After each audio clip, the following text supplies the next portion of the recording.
published 1731 EDT, 9 October 2017 updated 2053 EDT, 9 October 2017. Even the most ardent England fan would be hard-pressed to say the last two World Cup qualifying games against Slovenia and Lithuania have been exciting.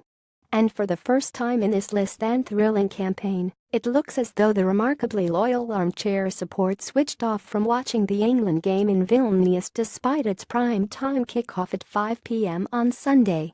The poor viewing figures for the dull 10 win were an average of 3.69 million and a peak of 4.98 meters.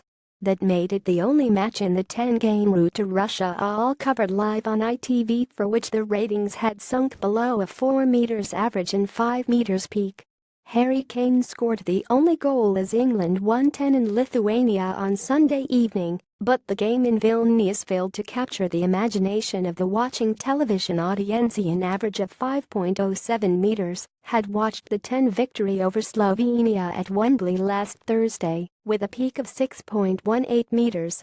By either measurement, well over a million viewers deserted England. Lithuania was a dead rubber, which would have been a turn-off for some. The big problem for the FA's future, England writes, will be if the downward trend continues.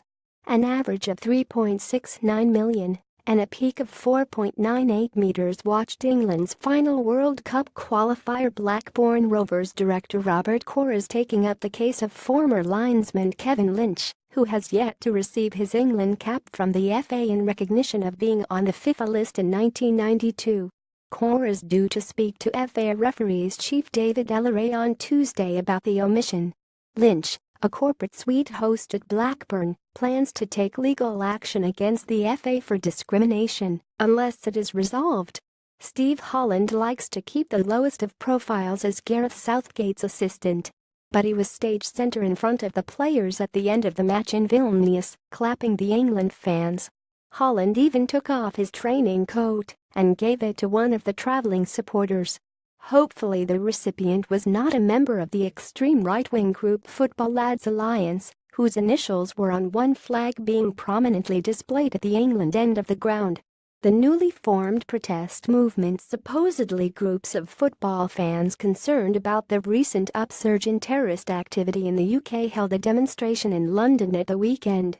They are calling for foreign terrorist suspects to be deported. Steve Holland likes to keep a low profile as Gareth Southgate's England assistant boss. Football League are still waiting to hear from the FA Protocol Committee regarding what action they propose to take against the 11 Blazers who passed on their personal tickets against regulations for last season's League Cup final between Manchester United and Southampton. The councillor culprits include John Taylor, Richard Lipscombe, Roy Schaefer, David Crick and David Totten. Ford dig at BBC tribute at football presenter Chris Ford risked ending up in trouble again for making attacks on Premier League rights holders on social media.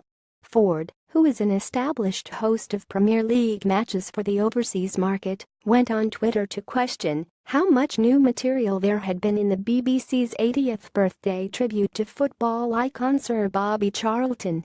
Ford posted, "Is this Charlton doc a repeat or a rehash of old interviews?" He added, "Don't see any new interviews, doesn't look like HD.The BBC said the Charlton programme, which was produced in-house, had included 70% fresh content including all the interviews." Presenter Chris Ford questioned the BBC's 80th birthday tribute to Sir Bobby Charlton. Ford was reprimanded by IMG, who run Premier League productions, after he was highly critical of 5 Live commentator Alan Green last April. He said on Facebook that Green complains about everything and added 2 insulting images. IMG ordered Ford to take down the Facebook posting and warned him about his future conduct. However, this time Ford was fortunate that both IMG and the Premier League felt he was asking a question rather than being openly critical. Ford, who presents overseas football coverage, has also previously criticized Alan Green left